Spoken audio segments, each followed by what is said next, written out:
எப்படி இருக்கிறது பொருணை அருங்காட்சியகம்?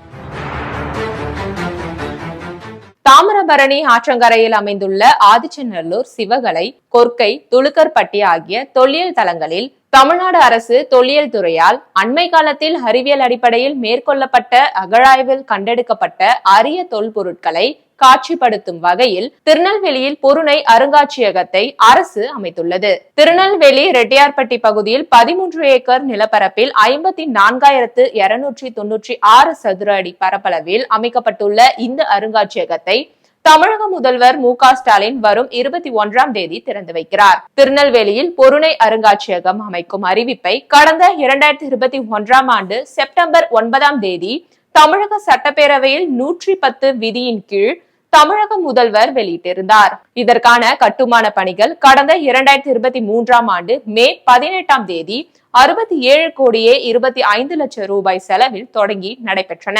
தமிழ்நாட்டில் இரும்பின் தொன்மையை பறைசாற்றிய சிவகலை, தமிழ் பண்பாட்டின் தொட்டிலாக கருதப்படும் ஆதிச்சநல்லூர், சங்ககால பாண்டியரின் துறைமுகமான கொர்க்கை ஆகிய இடங்களில் கிடைக்கப்பெற்ற அரிய தொல்பொருட்களை ஒரே இடத்தில் காட்சிப்படுத்த பொருணை அருங்காட்சியகம் உருவாக்கப்பட்டுள்ளது.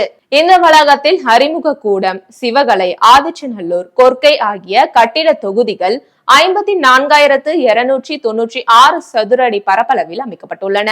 ஒவ்வொரு கட்டிட தொகுதிகளும் முற்றம், தாழ்வாரம் போன்றவற்றுடன் தரைத்தளம் மற்றும் முதல் தளம் என்ற வகையில் இப்பகுதியின் கட்டிடக்கலையை பிரதிபலிக்கும் வகையில் கட்டப்பட்டுள்ளன. இக்கட்டிடத்தின் முகப்புகளிலும் உட்பகுதிகளிலும் உள்ளூர் கவின் கலைகள் மிளிர்கின்றன. இவற்றுடன் கண்கவர் நீர் தடாகம், நிகழ்த்து கலைகளை காணும் திறந்தவெளி அரங்கம், தொல்லியல் மாதிரிகள் மற்றும் உள்ளூர் கைவினை பொருட்களின் விற்பனையகம், மின்கலத்தால் இயங்கும் வாகனம், பொதுமக்கள் செல்ல எளிதான நடைபாதை, இயற்கையை ரசிக்க ஆங்காங்கே மரங்கள், குறுஞ்செடிகள், குழந்தைகளுக்கான பொழுதுபோக்கு அம்சங்கள், இலைப்பார ஆங்காங்கே இருக்கைகள் அமைக்கப்பட்டுள்ளன.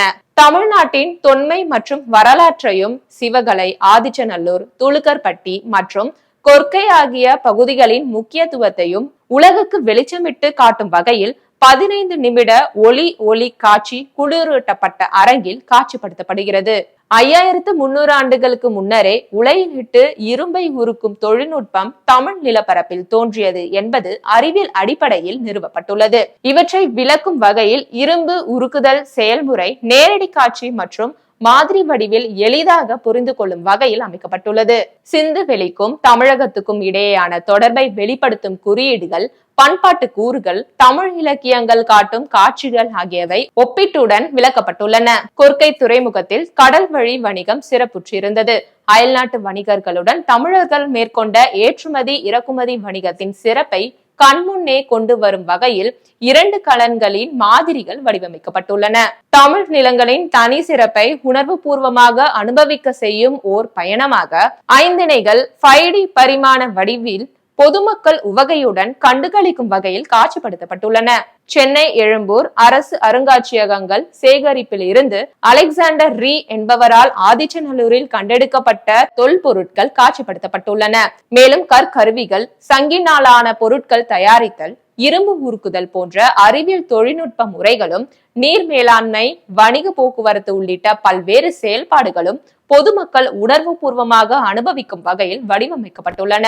பொருணை ஆற்றங்கரையில் வாழ்ந்த தமிழ் சமூகத்தின் வாழ்க்கை முறை, பண்பாடு, தொழில்நுட்ப முன்னேற்றம் மற்றும் சுற்றுச்சூழல் ஆகியவற்றை இங்குள்ள ஓவியங்கள் உயிர்ப்புடன் கண்முன் காட்டுகின்றன.